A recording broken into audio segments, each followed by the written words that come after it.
jefe. Happy New Year, Tom. Happy New Year. Where have you been? I know, it's I haven't seen you in ages. Have we actually done a show? And did we actually do a show in December? Is mine right? I feel like if you weren't here, I was here, and if I was, you weren't. Back and forth. But it's good to be reunited. I'd show up to work. Where's Becca? Oh no, she's not here today. I'm living my best life. Yeah, and Becca would probably show up to work. Where's Tom? Oh, yeah.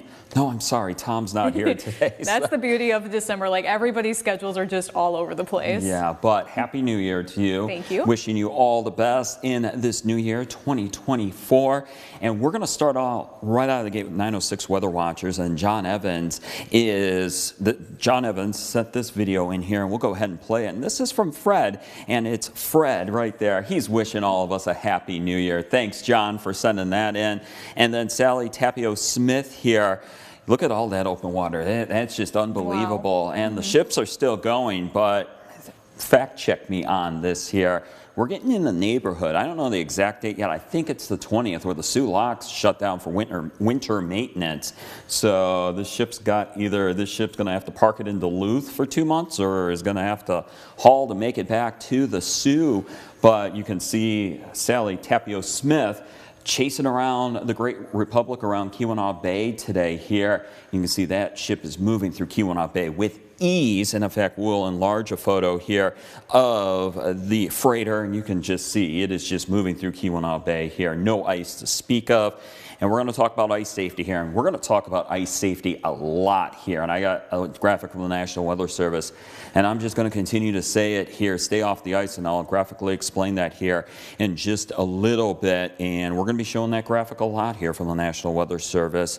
But we could have some much colder changes on the way next week. So this would be next week, and it's 7 days out, so I could tell you this now, but then I'm planning on showing up to work on Thursday. I could tell you on Thursday, hey, it's going to warm up again next week. So this is the long-range forecast, and we're at Friday morning here, and get your bearings straight. Where my finger is, that is the UP, center of the screen here.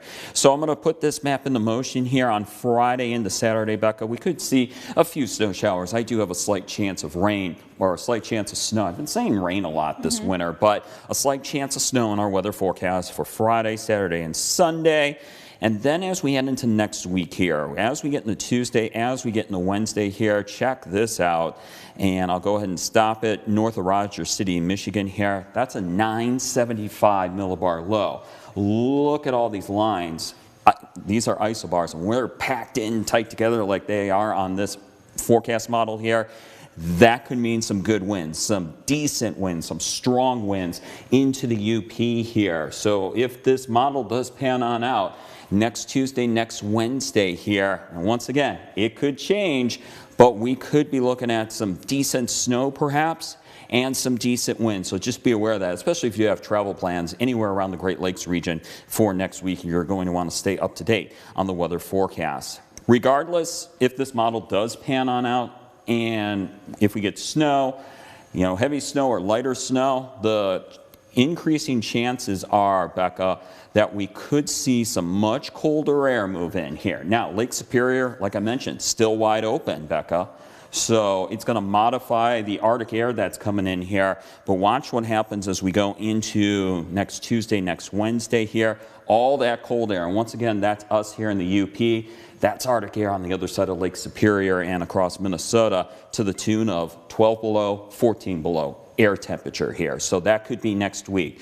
So it could all change. It could be warmer next week, we'll see, but it's 7 to 9 days out, and I just want you to be aware of that. Let's fire up Max 1. Even though we have the Arctic air coming in potentially next week, the ice is still not safe here, so it's best to stay off. We're still on that left-hand side of that screen there with the inland lakes. Stay off with thin ice. Don't even think about bringing a snowmobile or car out on any inland lake ice right now. There's your snow showers tonight, turning into lake effect snow showers as we go into tomorrow. And the snow amounts here will add on up a little bit from Grand Marais over to Marquette and perhaps into the Copper Country and across the far western UP. And this is going to come with some wind tomorrow, and it's going to put a bite in the air as we could see some wind gusts between 20 and 30 miles per hour.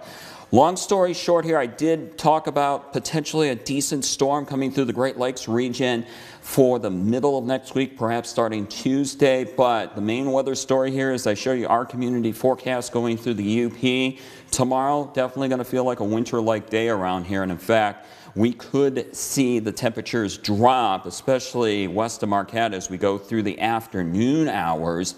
And then Thursday and beyond here, we're looking at mainly dry weather conditions. Our precipitation chances will start to decrease as we get into Thursday, Friday, and also the weekend.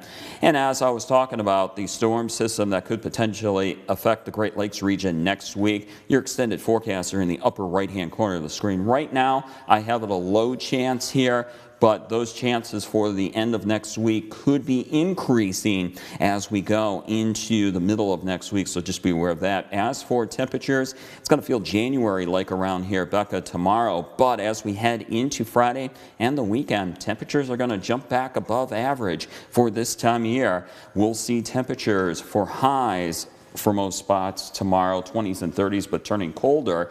And then temperatures Friday into the weekend go back above average. Usually our high temperatures should be in the lower 20s. We'll keep an eye on next week.